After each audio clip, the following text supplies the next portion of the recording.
Shalom, senang sekali saya bisa kembali melayani Anda dalam ibadah online. Pernahkah Anda mendengar istilah "Let's do our best and let God do the rest"? Mari lakukan yang terbaik dan biar Tuhan yang melakukan bagiannya. Pengkhotbah 3 ayat 11 berkata gini, Ia membuat segala sesuatu indah pada waktunya. Bahkan Ia memberikan kekekalan dalam hati mereka. Tetapi manusia tidak dapat menyelami pekerjaan yang dilakukan Allah dari awal sampai akhir. Saya percaya dari statement "Let's do our best and let God do the rest" ada benarnya bahwa seharusnya fokus kita itu melakukan yang terbaik yang kita bisa. Yang menjadi tanggung jawab kita adalah melakukan yang terbaik yang jadi bagian kita dan izinkan Tuhan yang melakukan bagiannya. Sebaik-baiknya kita berusaha, ada hal-hal yang di luar dari kendali kita. Sebagai manusia, kita punya keterbatasan, tapi kita punya Tuhan yang tidak terbatas dan kita harus menyadari bahwa ada hal-hal di luar kendali manusia yang menjadi kedaulatan Tuhan. Contohnya, siapa orang tua kita? Kita nggak bisa pilih, bukan? Itu merupakan kedaulatan Tuhan. Kita lahir di mana? Dari suku apa? Itu merupakan kedaulatan Tuhan, bukan pilihan kita.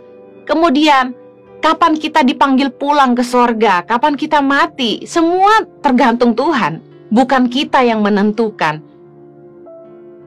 Memiliki keturunan. Ada yang bilang, enggak Bu Heni, teknologi sekarang sudah bisa lewat IVF dan lain sebagainya.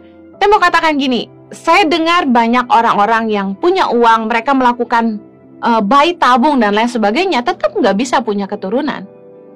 Berkali-kali nggak jadi. Kalau bukan Tuhan yang mengizinkan, saya percaya nggak ada seorang pun bisa punya keturunan, karena keturunan itu upah dari Tuhan. Jadi, kalau kita tahu ada hal-hal yang memang di luar kendali kita nggak perlu kecewa. Kita nggak perlu maksa. Karena semua ini dari Tuhan dan bukan dari kita, nggak bisa diupayakan oleh manusia. Beda dengan pasangan hidup, ada yang bilang jodoh kan dari Tuhan. Ya, tapi kita yang milih. Kalau jodoh itu dari Tuhan, harusnya Tuhan yang pilih buat kita. Ada orang-orang yang ketika dia mencari pasangan hidup, dia berdoa dan minta kehendak Tuhan. Bukan apa yang dia mau, tapi biar Tuhan, apa yang Tuhan mau. Tapi ada juga orang-orang yang memilih pasangan hidup yang dia mau. Makanya gak ketemu-ketemu. Nah, saya ingin ingatkan kita untuk belajar membiarkan Tuhan jadi Tuhan. Let God be God. Ada hal-hal yang di luar kendali kita. Amsal 16 ayat 9. Hati manusia memikir-mikirkan jalannya, tetapi Tuhanlah yang menentukan arah langkahnya.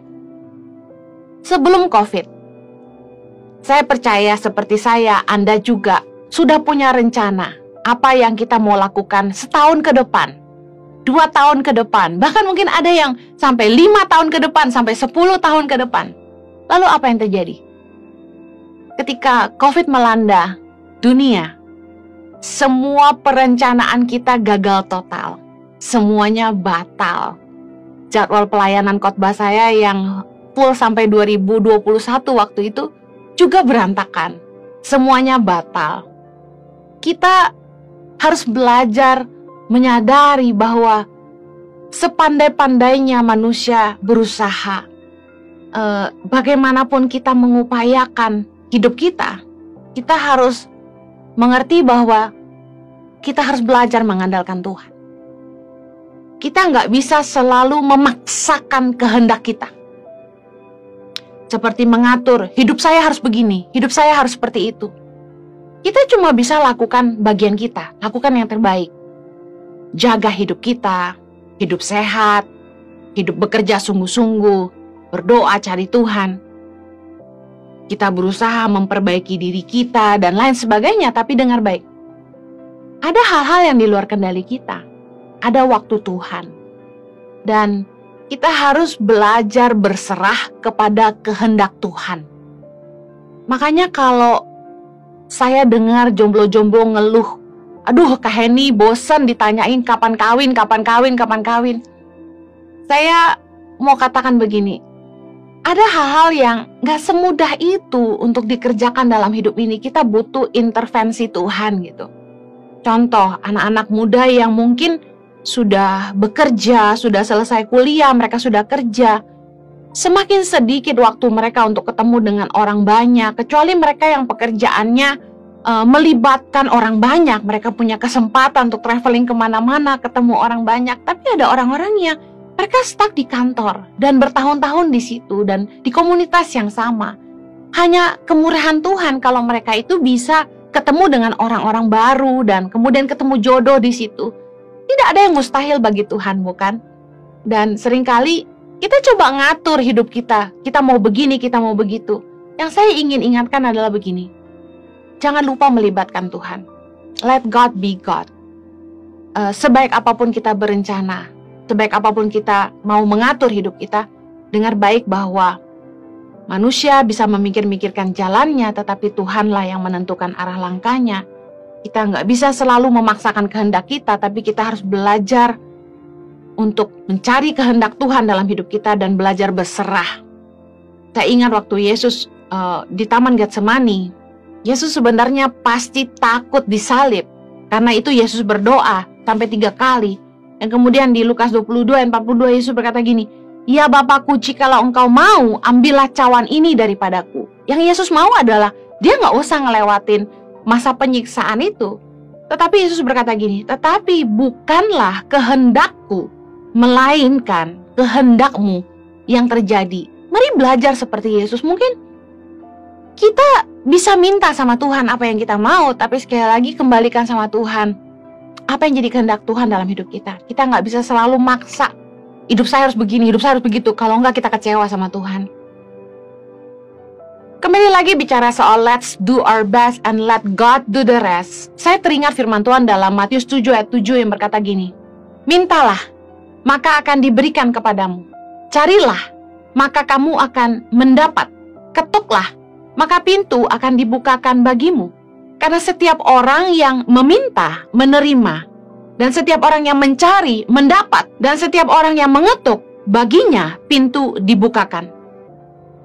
Meminta artinya kita berdoa kepada Tuhan. Mencari artinya kita berusaha. Dan mengetuk artinya kita terus menunggu dengan ucapan syukur.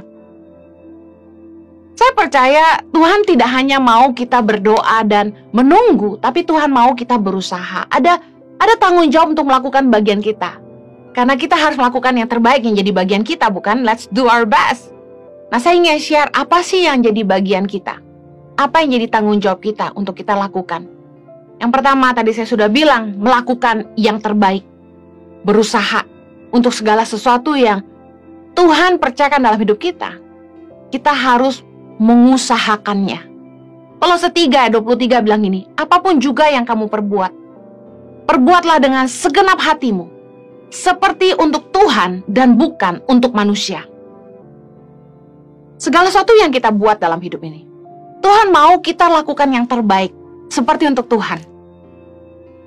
Saya ambil contoh, kalau Anda bekerja, bekerjalah dengan sungguh-sungguh. Tuhan akan lakukan bagian Tuhan, memberkati kita dengan promosi, dengan gaji, dengan kepercayaan, dan lain sebagainya. Tapi dengar baik, yang jadi bagian kita adalah kita harus bekerja dengan sungguh-sungguh. Kita harus melakukan yang terbaik yang jadi bagian kita. Saya pernah bilang ini, bahwa iman tidak mendiskon kerja keras. Kita nggak bisa cuma berdoa lalu mengandalkan Tuhan untuk memberkati kita, sementara perbuatan kita nggak selaras dengan iman kita. Kita minta Tuhan promosikan kita, tapi kita malas. Kita terlambat terus, nggak pernah mencapai target. Kerja hitung-hitungan, malas-malasan. Harusnya fokus kerja, kerjaan bisa selesai dalam 3-4 jam, tapi karena kita browsing internet terus, nonton YouTube terus, kerjaan nggak kelar-kelar. Akhirnya kita lembur, lalu kita marah ketika bos kita nggak bayar kita lembur. Bahkan yang paling lucu gini, kerja main game. Bentar-bentar ke pantry bikin kopi, bentar-bentar keluar jajan, sebentar-bentar telepon, sebentar-bentar ngecek WA, sebentar-bentar selfie, sebentar-bentar update status. Tapi gitu bilang, aku sibuk. Dengar baik, Tuhan akan lakukan bagian Tuhan untuk memberkati kita. Kita doa bukan? Kita sudah doa. dan kita tinggal nunggu Tuhan jawab doa kita. Tapi ada upaya, kita harus mencari, yang artinya kita harus bekerja sungguh-sungguh, melakukan yang terbaik di tempat pekerjaan, jadi teladan, mencapai target, jadi berkat buat perusahaan. Amsal 22:29 berkata gini, pernahkah engkau melihat orang yang cakap dalam pekerjaannya? Di hadapan raja-raja ia akan berdiri, bukan di hadapan orang-orang yang hina. Bicara soal promosi, kita akan duduk bersama dengan raja-raja. Kita akan duduk di tengah orang-orang besar. Siapakah orang-orang yang dipilih ini? Orang-orang yang cakap dalam pekerjaannya. Seringkali orang mau namanya besar, orang pengen posisi yang tinggi. Tapi seberapa besar pencapaianmu? Seberapa besar hasil karyamu? Kita harusnya jadi teladan di tempat kerja, bukan jadi sumber masalah.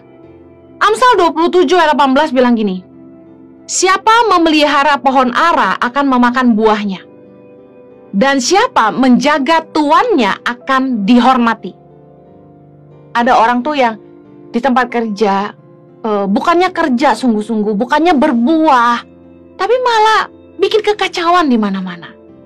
Gosip sana-sini, merusak nama baik orang, dan yang lebih parah jelek-jelekin pemimpinnya. Satu kali saya punya teman, kami kerja sama-sama. Setiap makan siang kami makan bareng. Dan bosen banget dengerin dia ngomong hal yang itu melulu. Apa isi omongannya? Mengeluh. Jelek-jelekin atasan, jelek-jelekin atasan. Ngatain atasan ini, ngatain atasan itu. Sampai bosen saya dengernya. Akhirnya saya bilang gini sama dia, kalau kamu masih mau kerja di sini, lebih baik kerja aja yang benar. Jangan ngomongin atasan mulu, gak ada gunanya. Kalau kamu memang gak suka sama atasan, ya jangan kerja di sini. Sejak hari itu dia sebel sama saya. Tapi, come on, kita butuh kerja kan? Kita digaji sama orang itu kan? Masa kita malah ngomongin dia? Jangan cuma mau duitnya. Kalau kita di situ nggak berbuah, yang ada malah kita bikin omongan yang nggak benar, ngerusak nama baik orang, jadi racun di situ. Firman Tuhan berkata, usirlah si pencemooh, maka berhentilah pertengkaran. Emang benar. Kalau ada gosip di tempat kerja, omongan yang nggak benar, cari beang keroknya. Begitu dia pergi, selesai masalah. It's true. 1 Timotius 6:1 bilang ini, semua orang yang menanggung beban perbudakan, artinya kerja ikut orang ya, hendaknya menganggap tuan mereka layak mendapat segala penghormatan, agar nama Allah dan ajaran kita, maksudnya orang Kristen, jangan dihujat orang. Dengar kan orang bilang gini, tuh orang Kristen tuh kayak begitu tuh. Tuh orang Kristen tuh kayak begitu tuh. Malu kan? Malu-maluin nama Tuhan. Kalau kita mau Tuhan berkati kita, kita mau Tuhan promosi kita mau naik gaji, kita mau dipercaya lebih sama atasan kita pengen punya nama besar, pengen punya prestasi, come on.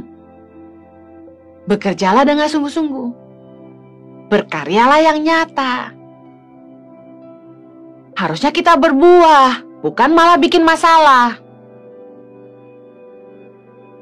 Lakukan tanggung jawab kita. Let's do our best and let God do the rest. Tanggung jawab kita yang kedua adalah hidup dalam kebenaran. Saya percaya selama kita tuh hidup dalam kebenaran, Tuhan akan menyertai kita, melindungi kita, dan menolong kita. Katakan amin. Mazmur 37:39 berkata gini, orang-orang benar diselamatkan oleh Tuhan. Ia adalah tempat perlindungan mereka pada waktu kesesakan. Waktu kita tuh lagi ada masalah, orang tuh pasti teriak sama Tuhan ya kan, minta perlindungan Tuhan, minta pertolongan Tuhan.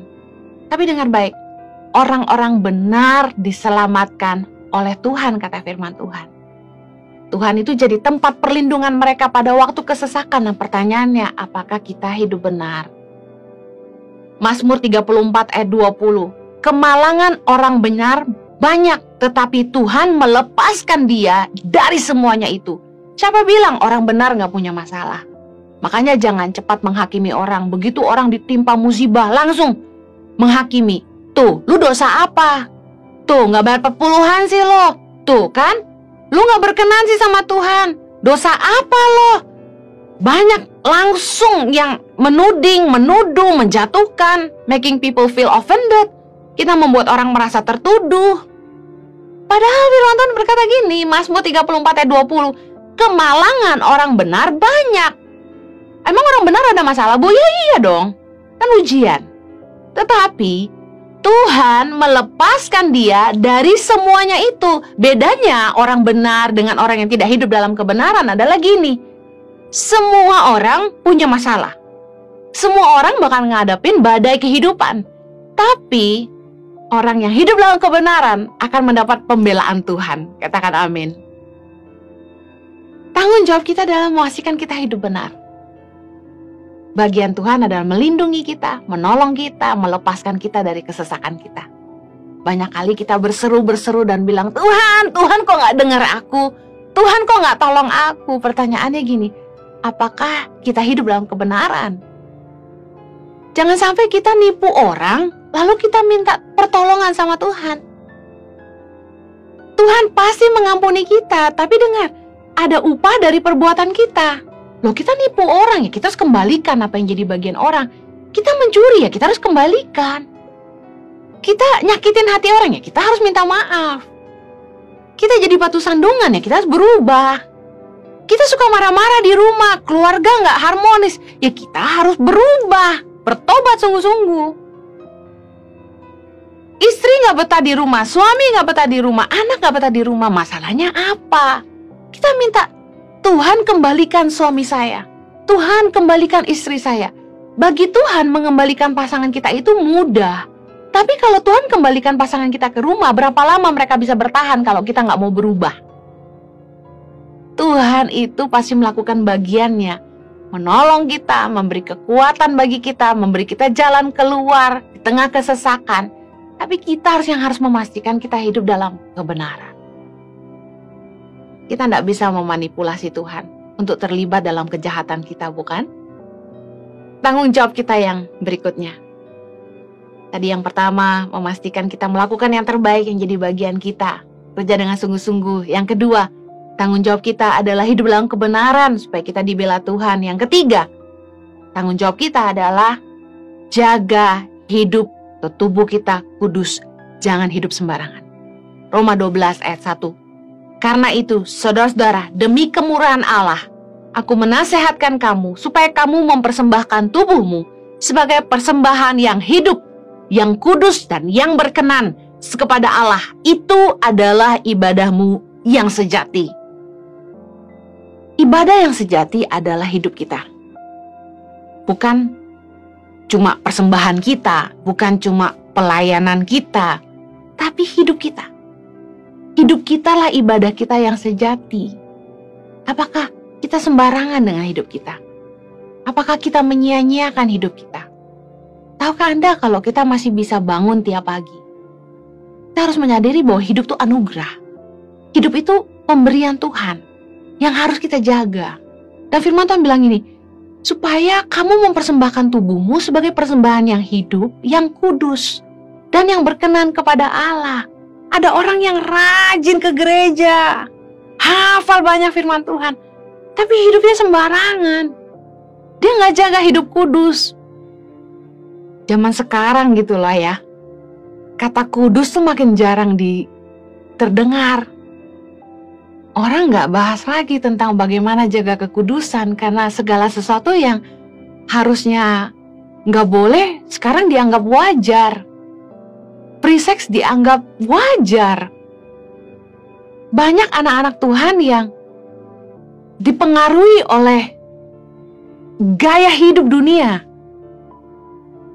Film, sosial media, idola-idola mereka, artis-artis, gaya hidup mereka yang duniawi banyak diadopsi oleh orang-orang percaya.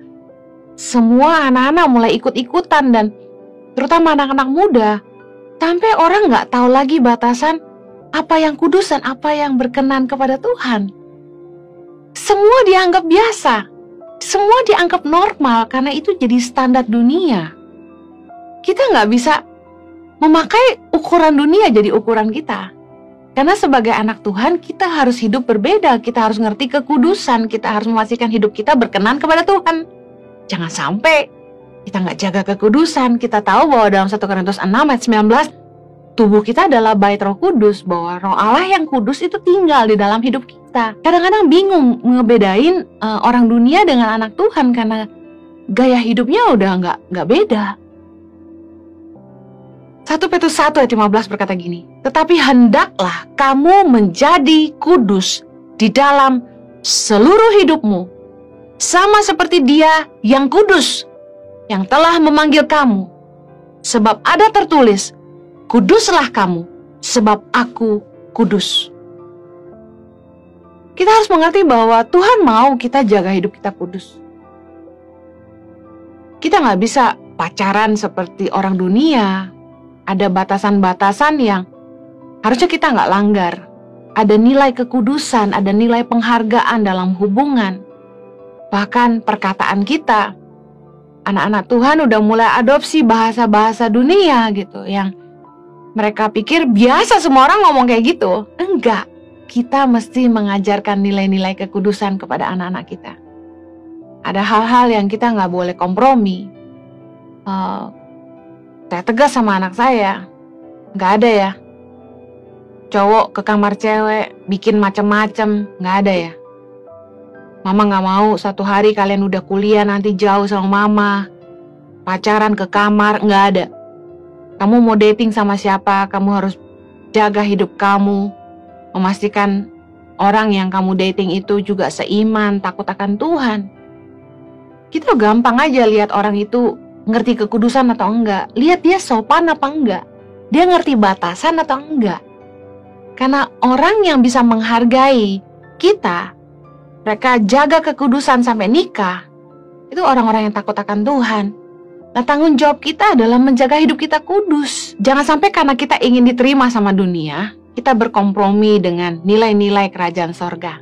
Harusnya kita pegang teguh kebenaran firman, bahwa kita harus jaga hidup kita kudus. Dan saya mau bilang ini, menjadi kudus bukanlah kampungan.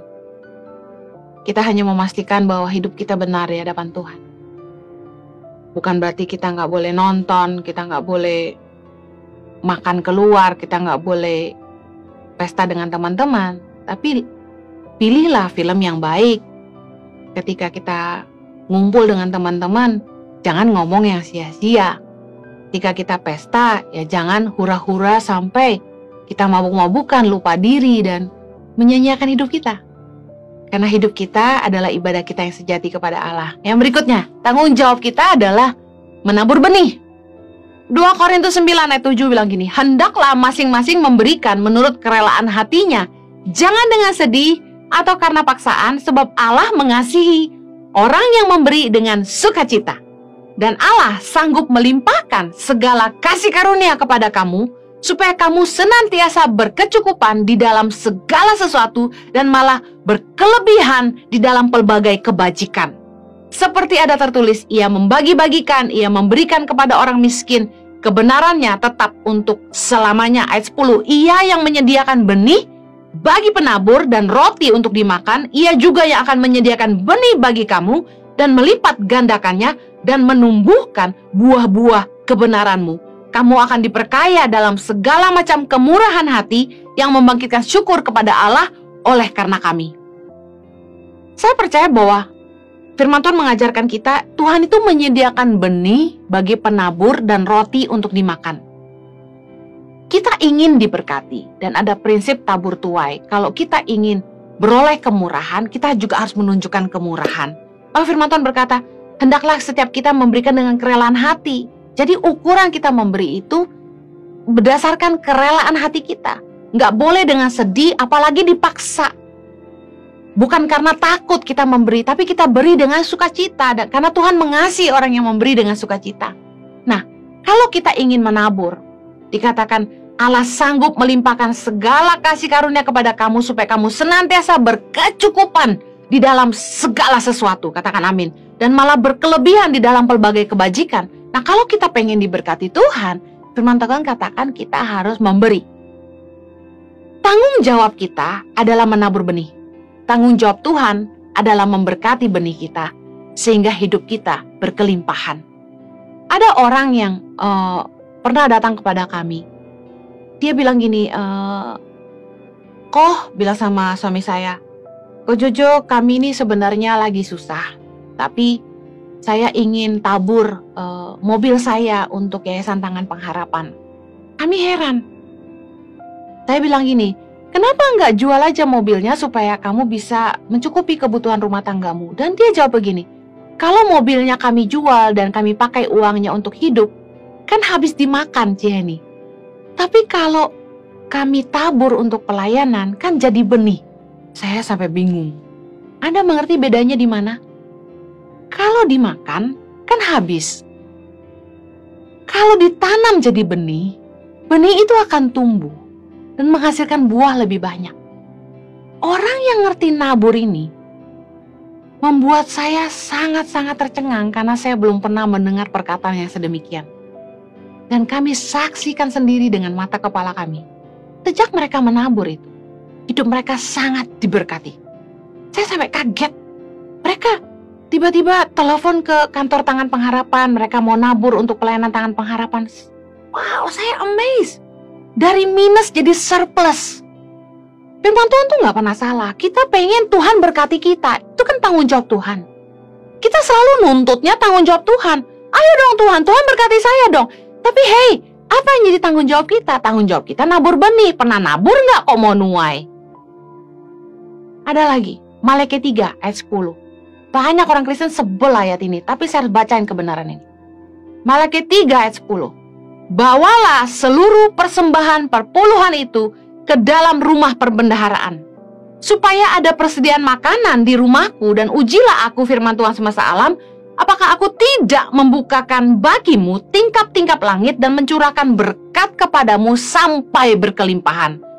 Aku akan menghardik bagimu belalang pelahap, supaya jangan dihabisinya hasil tanahmu, dan supaya jangan pohon anggur di padang tidak berbuah bagimu, firman Tuhan semesta alam. Tanggung jawab Tuhan dalam hidup kita adalah memberkati kita, menjaga ladang kita. Tetapi ingat, tanggung jawab kita adalah menabur benih. Bicara soal menabur untuk pekerjaan Tuhan, mengembalikan apa yang menjadi bagian Tuhan, yaitu perpuluhan dan persembahan khusus. Kemudian tanggung jawab kita lagi bekerja dengan sungguh-sungguh menanami ladang kita. Kita minta Tuhan kirim hujan. Kalau Tuhan kirim hujan dan ladang kita tidak ada benihnya, apa yang terjadi? Ladang kita becek. Ladang kita banjir karena nggak ada benihnya. Tuhan yang akan kirim hujan, tapi tugas kita nanam benih. Kalau kita mau diberkati Tuhan, tanggung jawab kita tanam benih, tabur benih. Amin. Saya percaya ini sebuah kebenaran yang Tuhan mau kita dengar. Jangan cuma mau diberkati. Jangan pernah hitung-hitungan sama Tuhan. Banyak banget orang yang nanya ke kami gini, kalau misalnya saya cuma punya 10%, boleh nggak saya bagi-bagi? Kadang-kadang saya mikir, oh hitungan banget ya. Saya tuh kalau sama Tuhan nggak pernah hitungan. Saya udah kembalikan bagian Tuhan lebih dari 10% aja. Kalau Tuhan masih gerakan hati saya, nabur buat si A, si B, si C, si D, saya keluarkan sampai terkuras uang di rekening, saya nggak masalah. Saya percaya kalau Tuhan udah suruh, udah lakukan aja. Saya ngalamin berkali-kali. Saya nggak pernah takut rekening tuh udah tinggal berapa. Tuhan gerakan, saya tabur. Ada si A butuh buat anaknya, ada si B butuh, oh kemarin begini. Tabur. Apa yang terjadi? Tuhan pakai orang untuk memberkati kami. Gak pernah berkekurangan. Firman Tuhan itu terbukti. Orang yang menabur pasti menuai. Ada orang yang menghemat begitu luar biasa, tapi selalu berkekurangan, kata firman Tuhan. Tapi ada orang yang menyebar harta, tapi dia gak pernah kekurangan, malah hartanya makin melimpah. Dengar baik. Jangan kecewa sama Tuhan kalau kok seret ya. Tapi periksa, apakah kita nabur benih. Karena Tuhan tuh tidak pernah berhutang. Bahkan Tuhan tuh berani berkata dalam Maliaki 3 ayat 10. Ujilah aku, firman Tuhan semesta alam. Apakah aku tidak membukakan bagimu tingkap-tingkap langit dan mencurahkan berkat kepadamu sampai berkelimpahan. Bayangin, berkelimpahan itu lebih dari cukup. Tapi bagian kita, tanggung jawab kita adalah menabur benih. Yang terakhir, tanggung jawab kita adalah belajar mencukupkan diri. Jangan menjadi hamba uang, tapi belajar mengelola keuangan, menjadi tuan atas mamon dengan benar. Mengelola keuangan kita dengan benar, menjadi tuan atas mamon. Belajar mengerti kata cukup. Ibrani 13 ayat 5 berkata gini, janganlah kamu menjadi hamba uang dan cukupkanlah dirimu dengan apa yang ada padamu. Karena Allah telah berfirman, aku sekali-kali tidak akan membiarkan engkau dan aku sekali-kali tidak akan meninggalkan engkau. Dengar, jangan marah sama Tuhan kalau hutangmu banyak. Jangan marah sama Tuhan kalau tagihan kredit cardmu membengkak. Jangan kecewa sama Tuhan kalau kok kayaknya kurang ya. Dengar baik. Kita punya bagian yang harusnya belajar mencukupkan diri. Orang gak akan pernah mengerti kata cukup kalau dia jadi hamba uang. Mau penghasilan sebesar apapun, dia akan terus diperbudak sama uang. Gak ada kata cukup. Orang yang cinta uang itu pelit. Menghabiskan harta hanya untuk dirinya sendiri. Menyimpan harta hanya untuk diri sendiri. Tanggung jawab kita itu belajar mencukupkan diri. Pengkhotbah 6 ayat 9 berkata gini, lebih baik melihat saja daripada menuruti nafsu. Ini pun kesia-siaan dan usaha menjaring angin. Window shopping aja, jangan semua mau dibeli. Tidak semua hal harus kita miliki. Kasih karunia loh kalau bisa nikmati. Saya nggak iri tuh lihat teman saya punya pulau, teman saya punya villa. Saya malah terima kasih banget dikasih pakai 3 hari for free. Lah, listriknya saya nggak usah bayar, maintenance-nya saya nggak usah bayar, pajaknya saya nggak usah bayar, pembantunya nggak usah saya gaji. Bisa nikmati. Apa nggak luar biasa? Belum dijamu makan, minum di sana. Tuhan itu baik. Tidak segala sesuatu perlu kita miliki. Nggak usah iri sama orang, nggak usah ikut-ikutan orang. Nggak usah banding-bandingin hidup kita sama adik kita, adik ipar kita, kakak ipar kita. Kita nggak usah ngiri lihat hidup orang lain. Ikut bersukacitalah dengan kebahagiaan orang lain. Bersyukurlah untuk apa yang kita bisa nikmati. Kalau Tuhan mau kita memiliki, Dia pasti berikan itu kepada kita. Ingat, orang yang jadi hamba uang, gak ngerti kata cukup, akhirnya akan dikuasai oleh nafsu yang hampa dan mencelakakan, yang menenggelamkan orang itu ke dalam kebinasaan. Nah akhirnya malah dia menyiksa dirinya dengan berbagai duka. 1 Timotius 6 ayat 9-10. Tetapi mereka yang ingin kaya terjatuh ke dalam pencobaan, ke dalam jerat, dan ke dalam berbagai-bagai nafsu yang hampa, yang mencelakakan, yang menenggelamkan manusia ke dalam keruntuhan dan kebinasaan. Karena akar segala kejahatan ialah cinta uang, sebab oleh memburu uanglah beberapa orang telah menyimpang dari iman dan menyiksa dirinya dengan berbagai-bagai duka. Dengar baik, kalau Anda mau hidup bahagia, jangan cinta uang. Karena uang selalu membuat kita disiksa dengan berbagai-bagai duka. Kita nggak bisa ngerti kata cukup. At the end of the day, uang kita banyak, tapi kita stres, nggak bahagia, nggak enjoy life. Why? Karena kita dipimpin sama uang, kita kejar uang terus, kerja terus, udah kayak kejar setoran. Lalu kita pusing karena hutang bank menumpuk. Hutang bank menumpuk, bunganya berkali-kali lipat, kita stres. Coba belajar mencukupkan diri. Apa yang terlalu besar, pengeluaran yang tidak perlu, ayo dipangkas. Hiduplah lebih sederhana, karena orang yang ngerti kata sederhana itu lebih bahagia. Saya nggak pusing tuh orang ngecap saya pendeta sederhana amat. Biarin aja. Saya nggak butuh membuktikan diri saya kepada siapa-siapa. Yang penting hidup saya berkenan kepada Allah dan tidak jadi batu sandungan bagi sesama. Dengar baik, hidup ini bukan soal gengsi, tapi bagaimana kita bisa menikmati hidup ini dan memuliakan Tuhan dalam segala sesuatu yang kita kerjakan dan menghidupi kehendaknya dalam hidup kita. Apa sih arti pencapaian hidup bagi Anda? Apa ukuran pencapaian hidup kita di dunia? Ada orang-orang yang berkata, kalau saya tuh bisa sampai di titik itu, saya sudah puas. Ada satu titik pencapaian yang kita sebut dengan saya sudah berhasil, saya sudah sukses. Pertanyaan saya, ketika orang-orang itu sampai di titik di mana mereka inginkan, mereka impikan, selanjutnya apa? Apakah mereka merasa puas? Ada orang-orang yang bilang, kalau aku kaya raya, kalau aku bisa beli apa saja, aku sukses.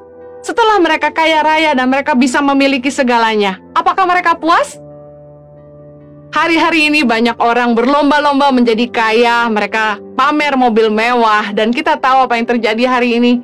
Mereka jadi buronan, karena mereka menipu banyak orang. Dan saya ingin mengupas firman Tuhan ketika Yesus menggambarkan kekayaan bukanlah ukuran kesuksesan. Kekayaan itu cuma menjadi ukuran kesuksesan manusia, tapi tidak di mata Tuhan. Lukas 12 dengan judul perikop orang kaya yang bodoh, ayat 15 berkata gini, katanya lagi kepada mereka, berjaga-jagalah dan waspadalah terhadap segala ketamakan, sebab walaupun seorang berlimpah-limpah hartanya, hidupnya tidaklah tergantung daripada kekayaannya itu. Kemudian ia mengatakan kepada mereka suatu perumpamaan, katanya, ada seorang kaya, tanahnya berlimpah-limpah hasilnya. Ia bertanya dalam hatinya, apakah yang harus aku perbuat? Sebab aku tidak mempunyai tempat di mana aku dapat menyimpan hasil tanahku. Lalu katanya, inilah yang akan aku perbuat. Aku akan merombak lumbung-lumbungku dan aku akan mendirikan yang lebih besar dan aku akan menyimpan di dalamnya segala gandum dan barang-barangku. Ayat 19, sesudah itu aku akan berkata kepada jiwaku, jiwaku, ada padamu banyak barang, tertimbun untuk bertahun-tahun lamanya. Beristirahatlah, makanlah, minumlah, dan bersenang-senanglah. Tetapi firman Allah kepadanya, hai engkau orang bodoh, pada malam ini juga jiwamu akan diambil daripadamu. Dan apa yang telah kau sediakan, untuk siapakah itu nanti? Demikianlah jadinya dengan orang yang mengumpulkan harta bagi dirinya sendiri, jikalau ia tidak kaya di hadapan Allah. Kita lihat di perikop ini, Yesus sedang memberi gambaran tentang manusia yang memperkaya dirinya sendiri. Kenapa dia dikatakan orang kaya yang bodoh? Karena dia mengumpulkan harta hanya untuk dirinya sendiri. Seperti kebanyakan orang, kekayaan menjadi sebuah ukuran keberhasilan hidup. Tapi tahukah Anda bahwa kekayaan bukan ukuran kesuksesan manusia di mata Tuhan? Yesus berkata di ayat 15 tadi, berjaga-jaga dan waspadalah terhadap segala ketamakan. Karena sekalipun harta kita berlimpah, hidup kita tidak tergantung dari harta kita. Saya percaya bahwa COVID-19 telah membuktikan bahwa harta tidak bisa menyelamatkan. Banyak orang yang hari ini sudah tidak ada dan mereka meninggalkan harta mereka. Dan semuanya menjadi sia-sia. Boleh nggak sih kaya? Sangat boleh. Saya percaya bahwa kekayaan itu adalah karunia Allah. Saya pernah bagikan dalam khotbah yang lain. Tapi izinkan saya untuk mengingatkan kembali. Jangan sampai kita menjadi serakah, tamak, tapi belajarlah berkata cukup. Jangan sampai kita tinggi hati. Jangan mengandalkan kekayaan. Dan jangan pelit. Kita percaya bahwa ada kehidupan kekal yang menanti kita di sorga. Dan kalau kita hanya mengumpulkan harta di bumi, kita tidak sedang menabung apa-apa buat kehidupan kekal di sorga, tapi Yesus mengajarkan kepada kita dalam Matius 6 ayat 20, tetapi kumpulkanlah bagimu harta di sorga. Di sorga, ngengat dan karat tidak merusakkannya, dan pencuri tidak membongkar serta mencurinya. Dalam beberapa ayat di firman Tuhan, Yesus mengajar kita untuk mengarahkan fokus kita bukan hanya kepada kehidupan duniawi yang sementara, tetapi kepada kekekalan. Bahwa ada kehidupan yang kekal di sorga bersama dengan Bapa. tujuan Tuhan bagi kita bukan hanya memperkaya diri kita di dunia yang sementara, tapi Tuhan ingin kita punya tujuan kekal. Dia mau kita di-drive oleh eternity. Lukas 12 ayat 33 berkata, jualah segala milikmu dan berikanlah sedekah. Buatlah bagimu pundi-pundi yang tidak dapat menjadi tua, suatu harta di sorga yang tidak akan habis, yang tidak dapat didekati pencuri dan yang tidak dirusakkan ngengat. Dari ayat ini kita mengerti bahwa tujuan Tuhan dalam hidup kita bukanlah menjadi kaya raya di bumi. Tuhan mau mengingatkan kita bahwa kita harus memiliki tujuan yang lebih besar dari sekedar menjadi kaya di dunia. Karena tujuan Tuhan dalam hidup kita adalah kekekalan. Tuhan Yesus datang untuk menyelamatkan kita supaya kita beroleh bagian di dalam kekekalan bersama dengan Bapa di sorga. Apa yang menjadi ukuran pencapaian hidup bagi Yesus berbeda dengan ukuran dunia. Waktu Yesus dicobai di padang gurun, mungkin Anda masih ingat di Matius 4 ayat yang ke-8, iblis menawarkan semua yang diinginkan manusia di dunia. Ayat ke-8 bilang begini, dan iblis membawanya pula ke atas gunung yang sangat tinggi dan memperlihatkan kepadanya semua kerajaan dunia dengan kemegahannya, dan berkata kepadanya, semua itu akan kuberikan kepadamu jika engkau sujud menyembah aku. Maka berkatalah Yesus kepadanya, enyahlah iblis, sebab ada tertulis, engkau harus menyembah Tuhan Allahmu, dan hanya kepada Dia sajalah engkau berbakti.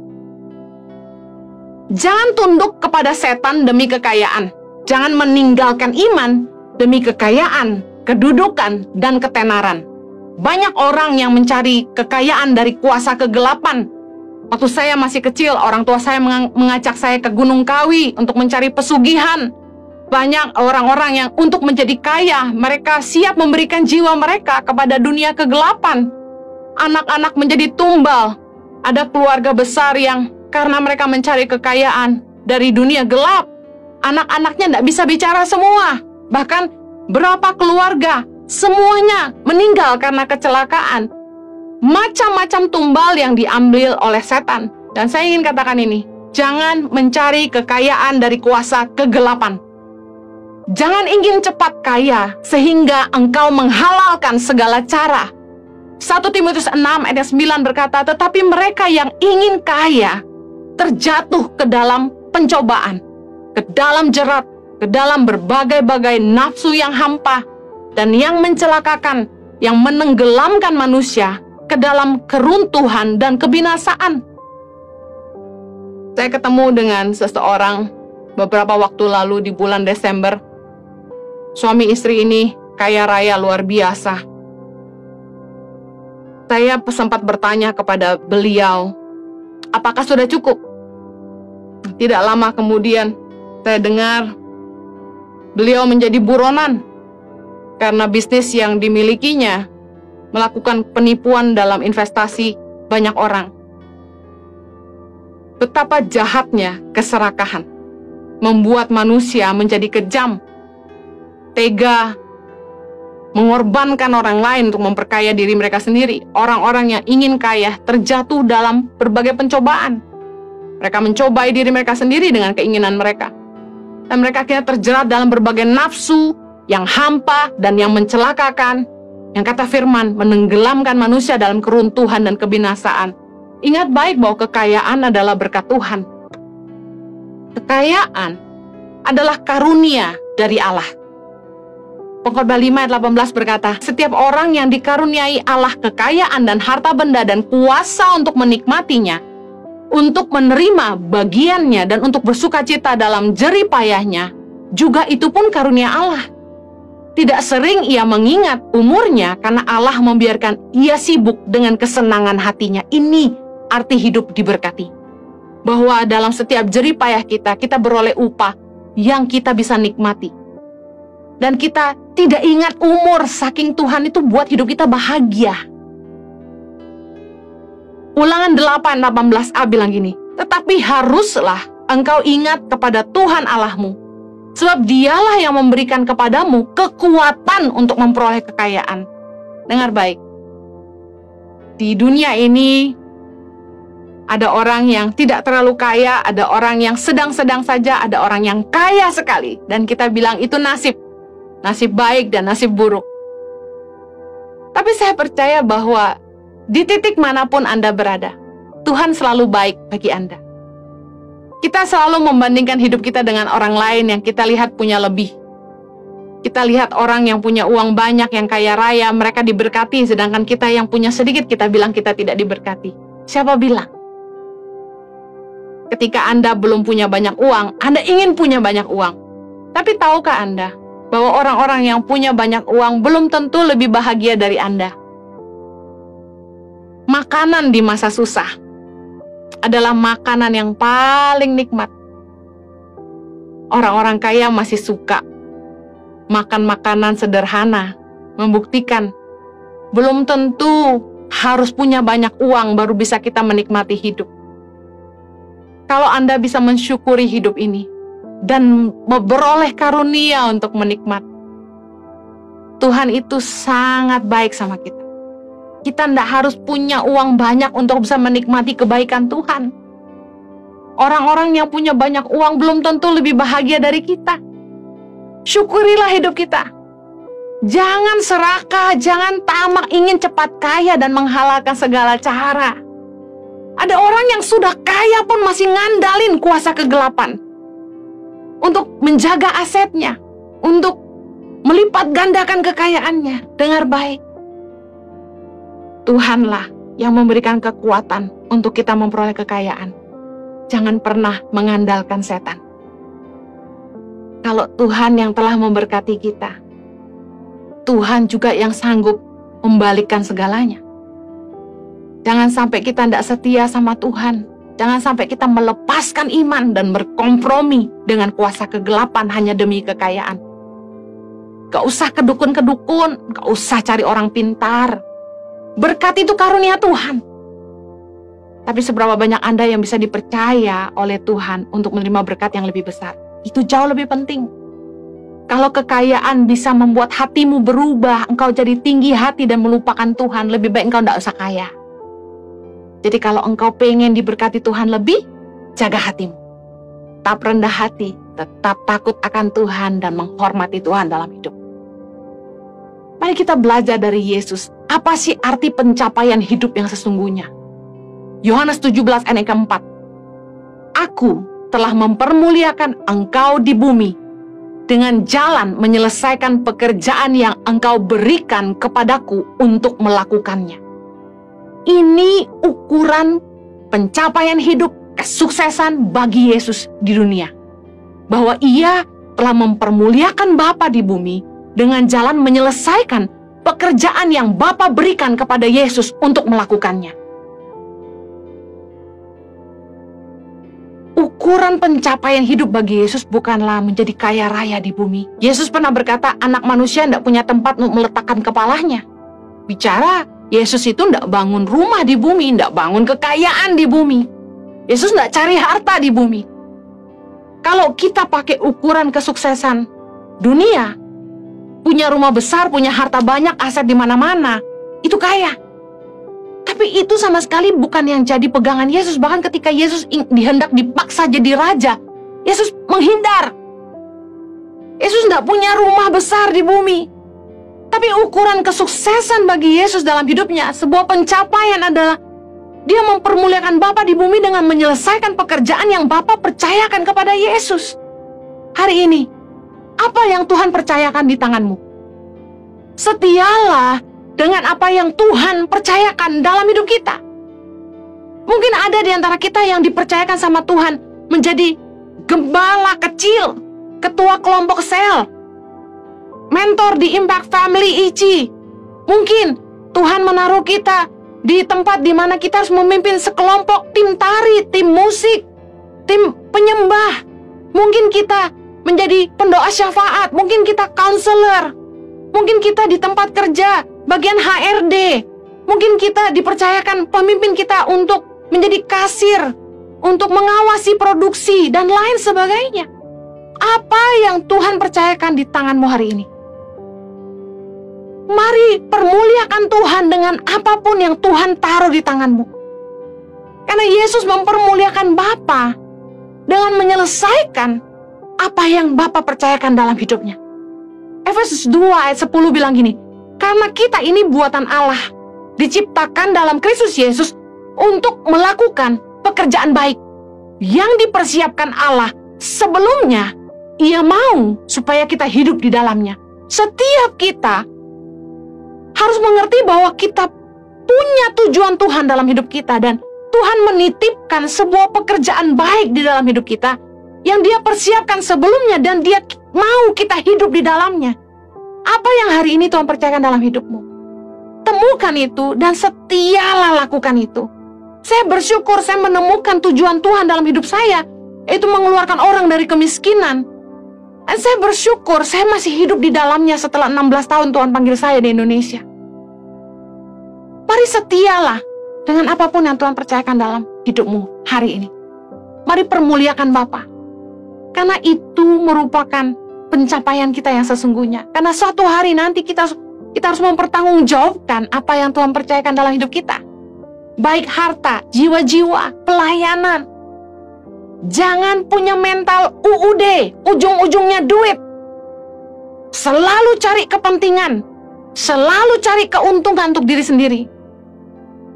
Jangan sampai di dalam segala sesuatu yang kita kerjakan, kita selalu punya kepentingan.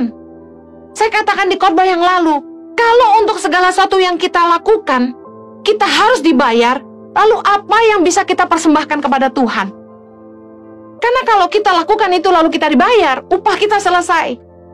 Tapi kalau kita bisa lakukan sesuatu untuk Tuhan dan kita tidak dapat bayaran dari manusia, kita tidak terima upah di dunia, kita sedang menunggu upah dari Tuhan di kekekalan. Dengar baik,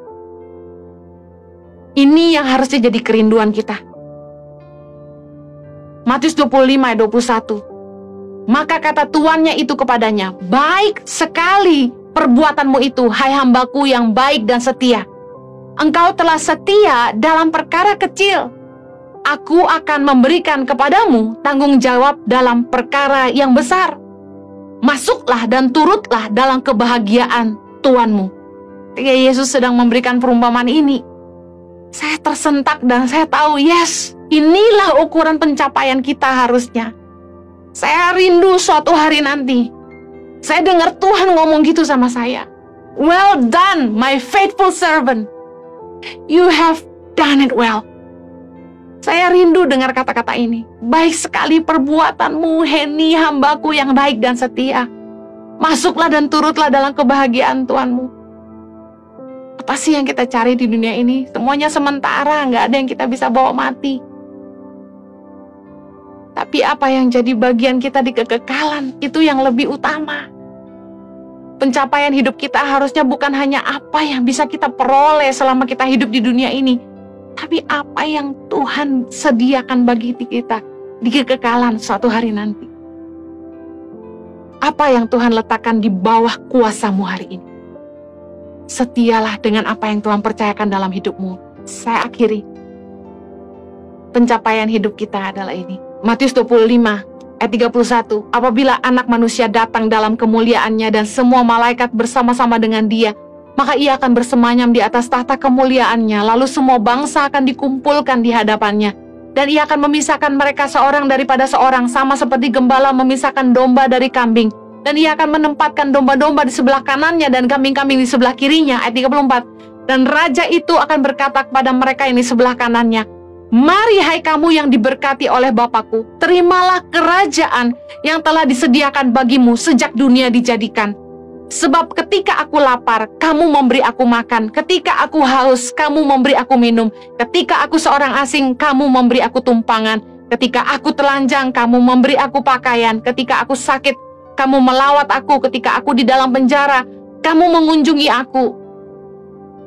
Saya dalam hidup saya tuh selalu tanya sama Tuhan, masa hidup cuma begini aja? Orang lahir, hidup lalu mati. Siklus manusia begitu terus, generasi ke generasi. Saya bilang, Tuhan, masa hidup cuma begini aja? I believe there is more. Pasti ada yang lebih dari ini. There is hope for eternity. Bayangkan kalau kita nggak punya harapan akan kekekalan. Manusia akan hidup sembarangan. Kalau mereka nggak punya harapan akan kekekalan, mereka nggak tahu untuk apa mereka lakukan semua ini. Dan saya bersyukur bahwa Tuhan selalu arahkan pandangan saya kepada pengharapan di kekekalan, driven by eternity. Saya nggak cari kekayaan di bumi. Saya rindu suatu hari nanti ketemu Tuhan. Dan Tuhan bilang sama saya, "Well done, Henny. Welcome to my kingdom." Saya percaya dalam firman Tuhan di Yohanes 5 ayat 28 berkata gini, "Janganlah kamu heran akan hal itu, sebab saatnya akan tiba bahwa semua orang yang di dalam kuburan akan mendengar suaranya." Ayat 9, "Dan mereka yang telah berbuat baik akan keluar dan bangkit untuk hidup yang kekal. Tetapi mereka yang telah berbuat jahat akan bangkit untuk dihukum." Saya percaya ada upah di kekekalan menanti kita. Jangan henti-henti menabur. Jangan berhenti untuk terus berbuat baik, menebar kasih kemanapun kita pergi. Nyatakan Tuhan. Jadi terang. Jadi kasihnya Tuhan buat banyak orang. Saya percaya di kekekalan kita punya pengharapan bahwa kita akan bersama-sama dengan Tuhan. Kita akan bersama-sama dengan Yesus memerintah sebagai Raja. Saya akhiri, ada kepercayaan yang lebih besar menanti kita di kekekalan, yaitu memerintah bersama Dia. Wahyu 20 ayat yang ke-6. "Berbahagia dan kuduslah ia yang mendapat bagian dalam kebangkitan pertama itu. Kematian yang kedua tidak berkuasa lagi atas mereka, tetapi mereka akan menjadi imam-imam Allah dan Kristus. Dan mereka akan memerintah sebagai Raja bersama-sama dengan Dia 1000 tahun lamanya." Saya punya pengharapan akan kekekalan. Oleh karena itu saya bertahan. Saya ingin memberikan kekuatan buat Anda semua juga. Biar kiranya kasih karunia Tuhan memampukan Anda untuk terus mempertahankan iman sampai akhir. Apapun tantangannya, apapun tekanannya, apapun pergumulan hidupmu, di posisi apapun kau berada hari ini, mari terus sungguh-sungguh ikut Tuhan. Mari terus kasihi Tuhan dengan hidupmu. Mari cari Dia sungguh-sungguh. Jangan lelah untuk terus berbuat baik kepada semua orang. Saya percaya upah di kekekalan menanti kita semua. Terus bertumbuh dalam Tuhan, tetap setia ikut Dia. Tuhan berkati. Mari kita berdoa. Bapa di sorga, terima kasih untuk kebenaran firman-Mu. Terima kasih karena Yesus memberi teladan dalam hidup kami. Apa arti pencapaian hidup yang sesungguhnya? Bukan apa yang menjadi ukuran di dunia, sebuah kesuksesan di mata dunia yang hanya memperkaya diri sendiri, tapi kami boleh melihat bahwa Yesus setia dengan apa yang Bapa percayakan dalam hidupnya. Dan kami mau hari ini Tuhan, kami mau sungguh-sungguh mengerjakan semua yang Tuhan percayakan di tangan kami dengan setia. Biar kiranya kami boleh mempermuliakan dengan apapun yang kami kerjakan, agar apapun yang kami kerjakan boleh mendatangkan kemuliaan hanya bagi nama Tuhan, dan kami beroleh upah di kekekalan. Terima kasih Bapa. Kami mengucap syukur buat kebaikan-Mu. Demi nama Yesus kami berdoa. Amen.